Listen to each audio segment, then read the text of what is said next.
السلام علیکم ورحمۃ اللہ وبرکاتہ۔ الحمد للہ رب العالمین والصلاة والسلام علی رسولہ الکریم نبینا محمد وعلی آلہ وصحبہ اجمعین ومن تبعہم بإحسان الی یوم الدین، اما بعد۔ قال اللہ تعالی فی القرآن المجید والفرقان الحمید، اعوذ باللہ من الشیطان الرجیم، بسم اللہ الرحمن الرحیم۔ وَاعْبُدُوا اللَّهَ وَلَا تُشْرِكُوا بِهِ شَيْئًا وَبِالْوَالِدَيْنِ إِحْسَانًا وَبِذِي الْقُرْبَى وَالْيَتَامَى وَالْمَسَاكِينِ وَالْجَارِ ذِي الْقُرْبَى وَالْجَارِ الْجُنُبِ وَالصَّاحِبِ بِالْجَنبِ وَابْنِ السَّبِيلِ وَمَا مَلَكَتْ أَيْمَانُكُمْ إِنَّ اللَّهَ لَا يُحِبُّ مَنْ كَانَ مُخْتَالًا فَخُورًا الذين يبخلون ويأمرون الناس بالبخل ويكتمون ما آتاهم الله من فضله وأعتدنا للكافرين عذابا مهينا۔ تمام قسم کی تعریفات وحدہ لا شریک، خالق کائنات، مالک ارض و سما کے لیے ہیں، اور لاکھوں کروڑوں درود و سلام ہو اس ہستی اقدس و مقدس پر جن کا نام نامی، اسم گرامی محمد اکرم صلی اللہ علیہ وسلم ہے۔ وہ ذات مقدسہ مبارکہ مطہرہ کہ رب العزت نے جنہیں رحمت کائنات بنا کر بھیجا اور جن کے ذریعے اہل کائنات کی ہدایت کا رہنمائی کا بندوبست فرمایا کہ دنیا میں بسنے والے لوگوں کے ساتھ تمہاری روش کیا ہونی چاہیے، چاہے وہ تمہارے آشنا ہوں چاہے وہ تمہارے آشنا نہ ہوں، اس لیے کہ اسلام صرف مسجد کا مذہب نہیں کہ جو شخص مسجد میں آ گیا، اللہ کے سامنے اپنا ماتھا ٹیک لیا، رب کی بارگاہ میں قیام و قعود کر لیا، اس کی بخشش ہو گئی، دنیا میں وہ چاہے جس طرح کی زندگی گزارے اس سے کوئی باز پرس نہیں ہوگی۔ ہم سب یہ سمجھتے ہیں ہم مسلمان ہیں، ہم مسلم ہیں، ہمیں معلوم نہیں ہے کہ مسلم کس کو کہتے ہیں۔ آئیے میں آپ کے سامنے سرور کائنات حضرت محمد صلی اللہ علیہ وسلم کے زبان مبارک سے نکلے ہوئے کلمات کے ذریعے ایک حقیقی مسلمان کا تعارف پیش کرتی ہوں۔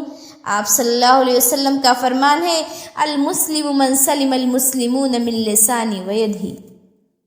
وہ مسلمان نہیں جس کی زبان جس کو چاہے، جس کی آبرو کو چاہے، جس کی عزت کو چاہے چھلنی کر دے، جس کے بارے میں چاہے جھوٹ کو فروغ دے، کس بیانی کو عام کرے، جس کی چاہے غیبت کرے۔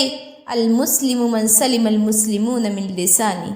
مسلمان اپنی نظروں کو جھکا کے رکھنے والا، اپنی زبان کو بچا کے رکھنے والا ہوتا ہے۔ کیا کہا؟ حضرت محمد صلی اللہ علیہ وسلم اپنی مسجد پاک میں بیٹھے ہوئے ہیں، صحابہ کا جم گھٹا ہے، سرور کائنات کے جانثار آپ کی خدمت میں حاضر ہیں۔ آپ نے فرمایا، لوگوں چاہتے ہو کہ اللہ تمہیں جنت عطا کر دے؟ سب لوگ پکار کے کہنے لگے، یا رسول اللہ کیوں نہیں چاہتے؟ آپ صلی اللہ علیہ وسلم نے فرمایا، دو چیزوں کی ضمانت مجھ کو دے دو، جنت کی ضمانت میں تمہیں دیتا ہوں۔ کس چیز کی ضمانت، کس بات کی ضمانت ہم دے دیں؟ فرمایا، اپنی عزتوں کی ضمانت تم دے دو، اپنے زبانوں کی ضمانت تم دے دو، جنت مجھ سے لے لو، میں اللہ سے تمہیں جنت دلا دوں گا۔ اگر کسی کی عفت و آبرو محفوظ نہیں، اگر کسی کی زبان سے لوگوں کی عزت محفوظ نہیں ہے، اس شخص کو جنت نہیں مل سکتی۔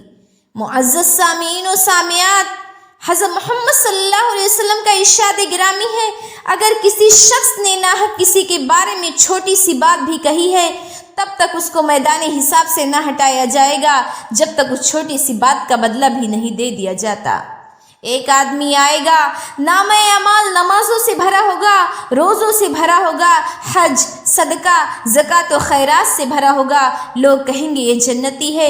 سارا نامہ اعمال، 5 وقت کی نمازیں، روزے، حج، زکوٰۃ، صدقات، خیرات، سب چیزیں موجود ہیں، اور کہنے والا کوئی عام انسان نہیں، کوئی مولوی نہیں، کہنے والا وہ ہے جس کے بارے میں عرش والے نے کہا ہے، وَمَا يَنطِقُ عَنِ الْهَوَىٰ إِنْ هُوَ إِلَّا وَحْيٌ يُوحَىٰ۔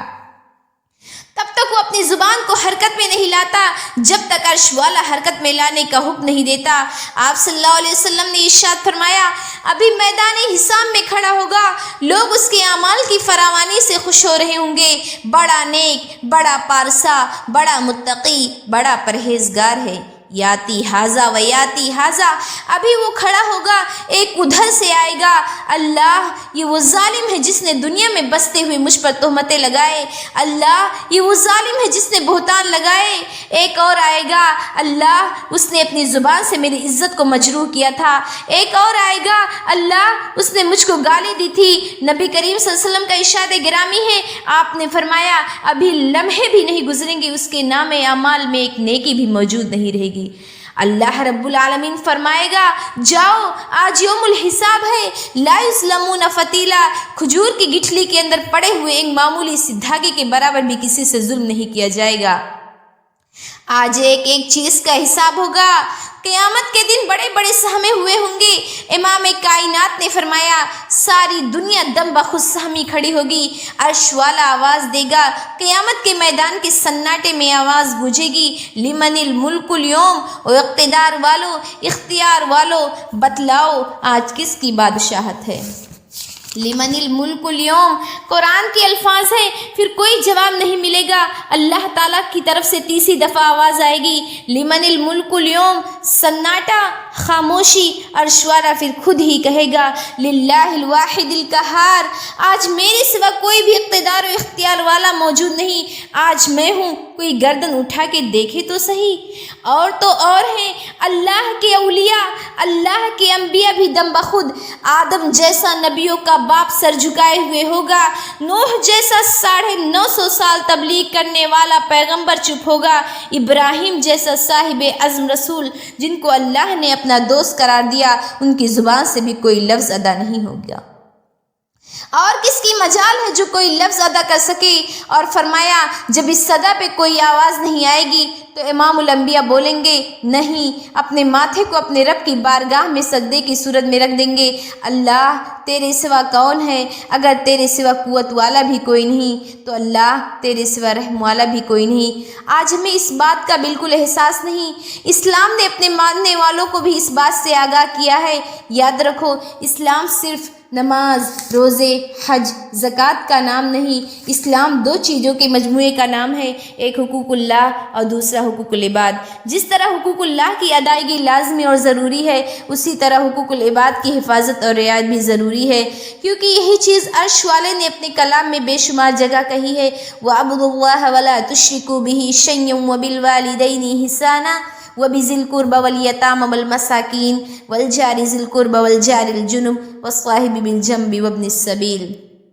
لوگوں، اللہ کی بندگی کے ساتھ، رب کی توحید کے اقرار کے ساتھ اور اللہ کے ساتھ کسی کو شریک بنانے سے بچتے ہوئے سب سے بڑی بات یہ ہے کہ اپنے والدین کے حقوق کا خیال رکھو، پھر رشتہ داروں کے حقوق کا خیال، پھر پڑوسیوں کے حقوق کا خیال۔ والجار ذی القربہ، پڑوسیوں کا، والجار الجنب، قریب کے پڑوسیوں کا، دور کے پڑوسیوں کا۔ عرش والے تیرے حکم کا کیا کہنا؟ فرمایا والصاحب بالجنب، پھر دور کے پڑوسیوں کا بھی خیال رکھو۔ اب کون باقی رہا؟ پہلے گلی والے، پھر محلہ والے، پھر بستی والے، والصاحب بالجنب۔ اور آگے کیا کہا؟ وابن السبیل، مسافر ہو تو اس کا بھی خیال رکھو۔ اب آخر میں اللہ رب العالمین سے دعا کرتی ہوں کہ اے مولا کریم، تو ہمیں قرآن اور نبی کی تعلیمات کے مطابق اپنے حقوق کے ساتھ اپنے بندوں کے حقوق کی بھی کو ادا کرنے کی توفیق دے۔ آمین ثم آمین۔ تقبل یا رب العالمین۔ والسلام علیکم ورحمۃ اللہ وبرکاتہ۔